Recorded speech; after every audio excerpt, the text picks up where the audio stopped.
Saudi আরবে অধিকাংশ মসজিদে 8 টাকার তারাবি হয়, কোনো কোনো মসজিদে 20 টাকা। মক্কা শরীফে মসজিদে হারামে, মদিনা শরীফে মসজিদে নববীতে এবং আরো কিছু মসজিদে, অল্প মসজিদে 20 টাকা হয়। আর বাকি সব মসজিদে কত হয়? তবে এই 17-18 বছর সৌদি আরবে থেকে দেখলাম সৌদি আরবের মুসলমানদের ইমান খুব দুর্বল। এই 8 আর 20 নিয়ে কোনদিন মারামারি করতে দেখলাম না। আমাদের ইমানের দাবি কি? যে 20 টাকা পড়ে সেলা মাজাবি মার ঘুষি, ইমানের একটা দাবি আছে না?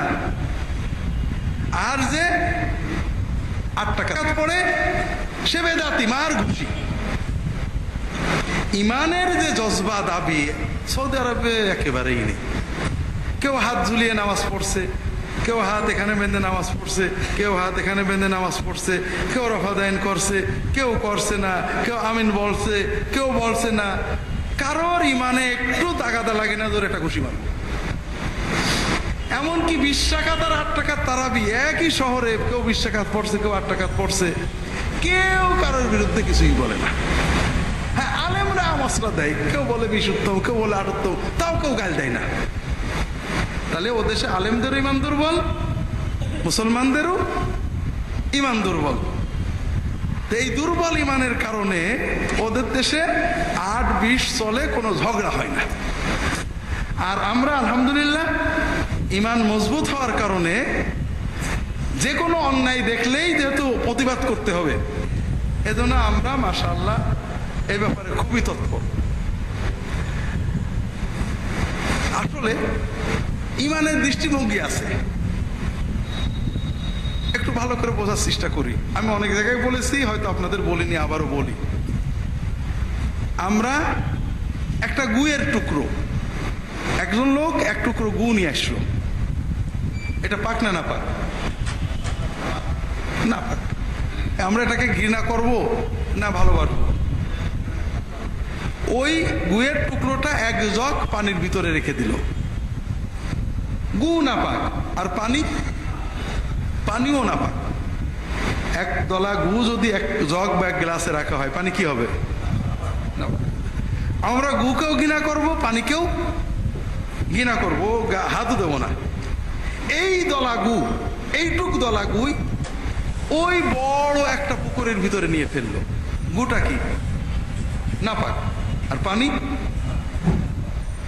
না পাক? পুকুরের সব পানি না পাক? হ্যাঁ, পানি কিন্তু পাক। ওই গুড় জায়গা বাদ দিয়ে অন্য জায়গায় আমরা কিন্তু গোসল করি, গালেও পানি দিয়ে দিই না। আমরা বড় দিঘিতে কোথাও গু আছে, কোথাও মরা মাছ আছে, যদি ওই মরা মাছ পচা গু যদি আমার গ্লাসে থাকতো আমি পানি হাত দিতাম না। কিন্তু বিশাল দিঘি পুকুরের ভিতরে এক কোণে আছে, আর এক কোণে আমরা গোসল করছি, গালে পানি যাচ্ছে, কিন্তু ঘৃণা লাগছে না, ঠিক না? ওই গুয়ের টুকরো যদি বঙ্গোপসাগরে বা ভারত মহাসাগরে ফেলে দেন, ও গু কোথায় হারিয়ে যাবে, কোনো অস্তিত্বই থাকবে না, ঠিক না? যে একজন মুমিন, আমরা কাজ আমরা বলবো, কর্ম আমরা সবসময় কর্মের বিধান বলবো। মোনাজাত করা সুন্নত অথবা বেদাত, মিলাদ পড়া সুন্নত অথবা বেদাত, কিয়াম কি বলে ইল্লাল্লাহ যিকির সুন্নত অথবা বেদাত, অমুকটা জায়েজ অথবা নাজেজ, এগুলো আমরা স্পষ্ট বলবো। কিন্তু একজন লোক মোনাজাত করেছে অথবা করেনি, মিলাদ পড়েছে অথবা পড়েনি, ইল্লাল্লাহ যিকির করেছে অথবা করেনি, ওই লোকটার ব্যাপারে আমার মানসিকতা হবে এই মানদণ্ডে। একজন শুধু ওই বেদাত টুকি করে অথবা নাজেজ টুকি করে, তার এক হুকুম, ওটা হলো গ্লাসের ভিতরের গু। আর একজন অনেক ভালো কাজ করে, কিছু নাজেজ বা বেদাত করে, ওইটা হলো ওই বড় দিঘির ভিতরে, পুকুরের ভিতরের গু। গুর প্রতি ঘৃণা থাকে, কিন্তু পুকুরে আমরা গোসল করি, ওই পানি নিয়ে রান্নাও করি, ঠিক না? আর একটা হলো মহাসাগরের ভিতরে গু হয়ে গেছে, ওর কোনো হদিসই নেই। কাজেই একজন মুমেন অনেক ভালো কাজ করে, কিছু বেদাত করে। আরেকজন আলেম, আল্লাহর দ্বীনের দায়ী, অনেক কাজ করেন, না বুঝে তো একটা বেদাত করেন, ভুল করেন। আর একজন মানুষ শুধু বেদাতে নিয়ে আসে, 3 জন কি এক হলো নাকি? না। কিন্তু আমরা বুঝি না, একজন মানুষ নামাজ পড়ছে না, তার ব্যাপারে খুশাখুশি নেই, এই রমজান আসলো, কেউ শুনলো না আমার কাছে এখন পর্যন্ত মশলা যে হুজুর রমজানে নামাজ পড়েন, এদের মশলা কি।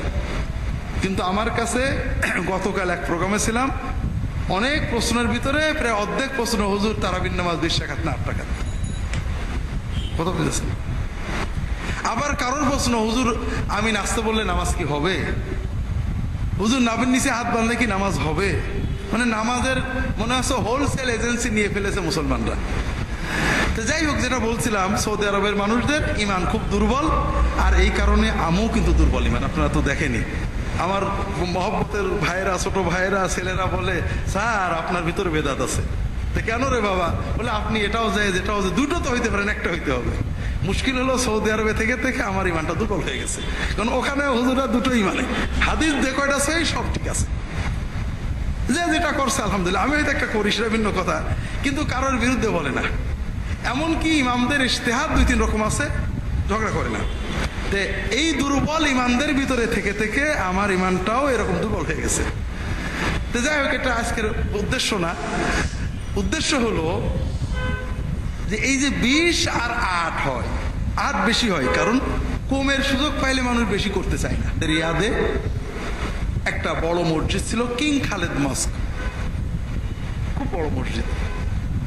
ওখানের ইমাম সাহেব 20 রাকাত করতেন এবং খুব সুন্দর করে ধীরে ধীরে তেলাওয়াত করতেন, রুকু এবং সেজদা দীর্ঘ করতেন এবং রুকু সেজদায় দোয়া করতেন। কোরআন তেলাওয়াতের সময় অনেকেই কাঁদত, ওনার ধীরে ধীরে তেলাওয়াত তো একটু যেটা বোঝা যায়, আরব দেশের মানুষ যতটুকু বোঝে, মানুষের চোখে পানি এসে যায়। এই মসজিদে তারাবি পড়ার জন্য রিয়াদ থেকে 100 কিলো 180 কিলো দূর থেকে, আল খার্জ, দিলাম, বিভিন্ন দূরবর্তী 50, 70, 100 কিলো দূর থেকে যুবকেরা ইফতার করে গাড়ি ছাড়ত। ওই মসজিদে আজানের আগে 50, 70, 100 কিলো দূরের যুবকেরা পুরো মসজিদ ঘুরে যেত। কি জন্য? যে 1.5 ঘন্টা উঠে তারাবি পড়বে। কেন? এই নামাজে দাঁড়িয়ে একটু চোখের পানি ফেলবে, সেজদায় যে একটু দোয়া করবে, কাঁদবে। সেজদায় দোয়া করার লোভে, নামাজে দাঁড়িয়ে কোরআন শুনে চোখে পানি আনার লোভে যুবকেরা 100-150 কিলো দূর থেকে গাড়ি হাঁকায় ইফতার করে ওই উম্মুল হামামের জামেউল মালিক খালেদের ভিতরে এমন ভাবে ভরে যেত, আজানের পরে গেলে জায়গা পাওয়া যেত না।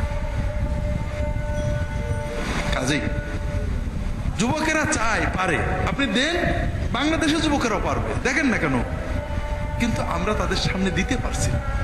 তারাও নামাজে কাঁদতে চায়, তারাও সেজদায় দোয়া করতে চায়,